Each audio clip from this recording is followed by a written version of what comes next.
Assalamualaikum warahmatullahi wabarakatuh, Ustaz. Waalaikumsalam warahmatullahi wabarakatuh. Semoga selalu dalam lindungan Allah Subhanahu wa taala. Semoga Allah memberikan lebih baik kepada Anda apa yang Anda doakan kepada kami. Bagaimana ketika kita masbuk? Jangan kita ya, Anda aja. Saya tidak berminat untuk masbuk. Mas Adi, Mas Joni, Mas Cepi boleh, tapi masbuk kalau bisa dihindari ya. Kalau memang tidak terkait dengan itu. Bagaimana saat ada yang masbuk? Saya ganti ya. Terus ketinggalan 2 rakaat. Masya Allah, masbuknya 2 rakaat. Kalau sholat subuh 2 rakaat hilang dong. Ini maksudnya yang 4 mungkin. Apakah di rakaat ketiga bacaannya kita harus baca doa iftitah lagi? Baik, bagaimana kalau seseorang masbuk? Ini maksudnya sholat zuhur atau sholat maghrib? Karena ada pertanyaannya langsung ke rakaat ketiganya bagaimana. Jadi saya contohkan langsung 4 rakaat sholat zuhur. Datangnya mau rakaat yang ketiga. Dia masuk ke situ. Jadi dia kehilangan 2 rakaat, terlambat, bukan kehilangan, terlambat, lalu masuk kemudian dia bertakbir. Pada rakaat yang ketiga apakah langsung kemudian dia baca iftitah lagi atau kemudian bisa langsung ke Al-Fatihah? Nah, di sini ketika Anda mulai bertakbir dibuka Allahu Akbar, maka lihat, Anda bisa prediksikan. Kalau rakaat ketiga kan imam itu langsung baca Al-Fatihah kan, tidak ada surat lagi kan, maka jedanya itu lebih lebih pendek. Kalau dia baca dari rakaat pertama, dia ada iftitah, dia ada Fatihah, ada surat, maka jedanya lebih panjang. Jadi sebelum imam baca Al-Fatihah, Anda sudah bisa iftitah kalau masukkan rakaat pertama. Tapi ketika Anda masuk di rakaat yang ketiga, nah maka ada 2 cara di sini. Kalau melihat ke intervalnya pendek sekali, Anda bisa langsung ke Al-Fatihah. Karena hukum membaca Al-Fatihah itu hukumnya masuk rukun, kewajiban. Sedangkan di iftitah hukumnya sunnah. Artinya kalaupun tak mampu mengejarnya, itu tidak membatalkan sholat. Jadi bisa langsung ke Al-Fatihah. Ya, bahkan di madzhab Maliki itu begitu mulai takbir, itu saking pendeknya doa iftitah itu langsung masuk ke Al-Fatihah. Itu yang bisa dilakukan. Tapi kalau misalnya Anda membaca dari iftitah pun tidak ada masalah. Jadi ketika Anda bertakbir Allahu Akbar, ya Anda baca yang paling pendek. Kan ada 12 tuh doa iftitah. Jangan baca yang panjang-panjang. Kalau Anda baca panjang-panjang, imam selesai langsung ruku, Anda nggak dapat Fatihah. Ya kan? Maka Anda bacakan iftitah yang paling pendek. Misalnya Allahu Akbar, ya Allahu Akbar kabira, alhamdulillah katsira, subhanallahi bukratan wa asila. Sampai sini. Ya, kalau wajah itu kan doa yang keduanya. Jadi itu digabung jadi 2. Ya, atau misalnya Allahu Akbar hamdan katsiran thayyiban mubarakan fi. Selesai misalnya kan? Dah, itu kan yang paling pendek. Jadi ada yang paling pendek, ada yang menengah, ada yang paling panjang. Itu doa iftitah, ada 12 doa. Silakan lihat di fikih salat yang pernah kami share, kan? Lalu setelah itu baca Al-Fatihah. Masuk Al-Fatihah. Jadi dengan cepat Anda baca iftitah, masuk Al-Fatihah. Nah, Al-Fatihah itu minimalnya 3 ayat ya, sampai dengan dari kalau bacanya bismillahirrahmanirrahim, alhamdulillahirabbil alamin sampai ar-rahmanirrahim. Begitu ar-rahmanirrahim, imamnya rukuk, Anda sudah mendapatkan bagian dari Al-Fatihah itu. Ya, batasnya di 3 ayat. Dari mana Ustaz di 3 ayat itu? Karena batas paling pendek di surah Al-Quran itu 3 ayat. Di surah Al-Kautsar, inna a'tayna kal kautsar fasalli rabbika wanhar inna syani'aka huwal abtar. Maka para ulama menyimpulkan kalau sudah makmum di belakang dapat di 3 ayat dari Al-Fatihah itu, dia sudah masuk mendapatkan bagian dari Al-Fatihahnya. Kemudian ikut rukuk.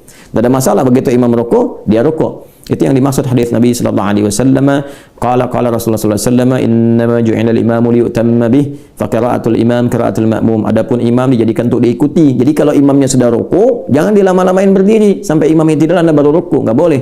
Jadi kan enggak tepat kondisinya sehingga Anda kehilangan momentum itu. Jadi ketika imamnya ruku, Anda ikut ruku.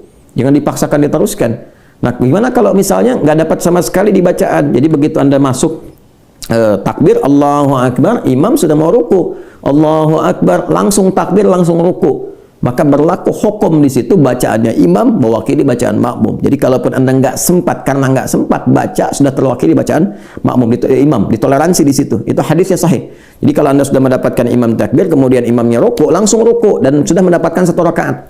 Ya, sudah mendapat apa? 1 rakaat. Karena ruku itu disebut ruku batas rakaat. Jadi begitu Anda ruku, salah satu maknanya itu seakar dengan rak'ah. Ini sepakat imam fikih, nggak ada perbedaan di sini.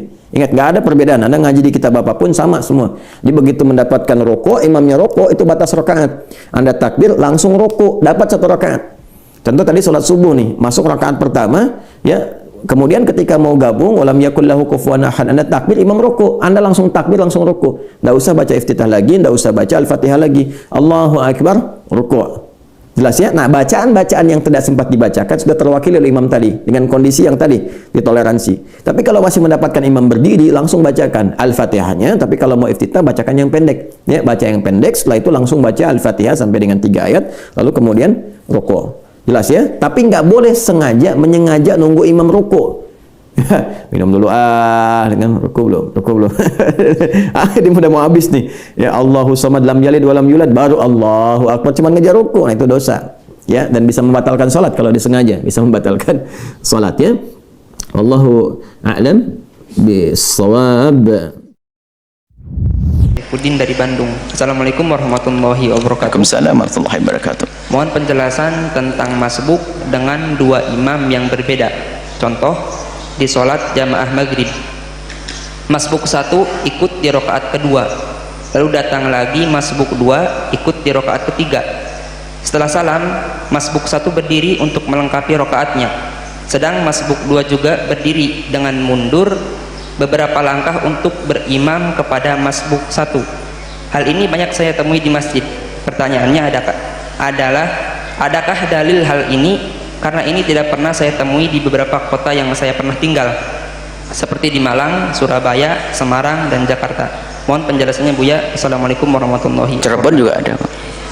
Baik, apa tadi? Jadi gini, terpenting harus kita pahami sholat jamaah pahalanya besar di hadapan Allah Subhanahu wa ta'ala. Sholat jamaah biasanya ini orang ingin mengejar pahala jamaah tuh gimana caranya, maka ada ilmu sholat berjamaah. Insya Allah kami akan buka diklat untuk para imam bagaimana sholat jamaah itu yang benar. Baik, kemudian di dalam masalah imam masbuk, makmum masbuk, ini ada beberapa model. Jika anda menemukan makmum masbuk itu selesai imam salam dia berdiri. Jika anda datang dalam keadaan belum sholat dengan siapapun, berarti anda dari kamar mata. Kalau tidak punya kawan lagi, tidak punya teman lagi, maka anda boleh. Dalam madhab Imam Syafi'i dan juga di dalam madhabnya Imam Hambali itu boleh, karena makmum tadi sudah munfarid, sudah menjadi sendiri, nggak bergabung lagi dengan imam. Maka sah kalau kita mau bermakmum dengan makmum masbuk. Ini gambarannya sini dulu ya. Tapi kita orang luar lah, ini juga ada lagi teman sholat, aduh gimana ini, karena kerinduan anda untuk melakukan sholat jamaah, anda bermakmum dengan dia. Tapi kalau selagi masih ada kawan yang lain, nggak usah. Ini darurat, ini kasusnya darurat. Sebab ini yang ada yang mengatakan tidak sah seperti ini. Madhab Hanafi nggak sah, makmum selamanya jadi makmum, biarpun sudah putus tetap makmum, nggak bisa jadi imam. Makanya ini darurat kalau memang sudah tidak ada kawan lagi. Ini kasus yang pertama. Kasus yang kedua, anda sama-sama makmum masbuk. Baik, berarti anda sudah bermakmum dengan imam yang benar kan? Apakah sebaiknya yang satu mundur dikit kemudian yang satu jadi imam? Nggak usah itu. Bahkan disebutkan dalam fikih Syafi'i, bermakmum di tengah-tengah sholat adalah makruh. Kemudian madhab Imam Abu Hanifah mengatakan nggak sah, khurut minal khilaf, sudahlah nggak usah nyambung, satu maju sedikit jangan tuh mundur di belakangnya. Nah ini tidak tahu ini mana menurut madhab Imam Abu Hanifah. Madhab Imam Malik juga mengatakan, madhab Imam Malik hanya berbeda. Kalau madhab Malik itu kalau makmum masbuk tadi sudah sempat satu rakaat, nggak boleh kita bermakmum dengan dia, karena dia sudah menjadi makmum yang sesungguhnya. Tapi kalau dia tidak sempat satu rakaat, boleh jadi imam dia. Jadi nggak usah. Jadi kalau sudah anda bermakmum dengan seorang imam, anda selesaikan masing-masing. Lah kok banyak di mana? Lah itu kan karena niru saja, karena kemarin dikituin akhirnya melakukan saud yang sama. Sebab cara ini kenapa kok kita himbau untuk tidak? Karena cara ini menurut madhab Imam Abu Hanifah dan madhab Malik tidak sah. Karena apa? Makmum selamanya makmum. Tapi madhab Syafi'i mengatakan makmum kalau sudah terpisah dari imam namanya munfarid, sholat sendiri, dan dia boleh jadi imam. Cuman apakah itu hanya bicara tentang keabsahan, apakah fadilah jamaah didapat dengan itu? Enggak, beda ini pembahasannya. Jadi kami himbau, kalau sudah anda bermakmum dengan imam yang benar, imam assalamualaikum, anda selesaikan sendiri-sendiri. Enggak usah satu jadi imam lalu bergabung yang lainnya, enggak.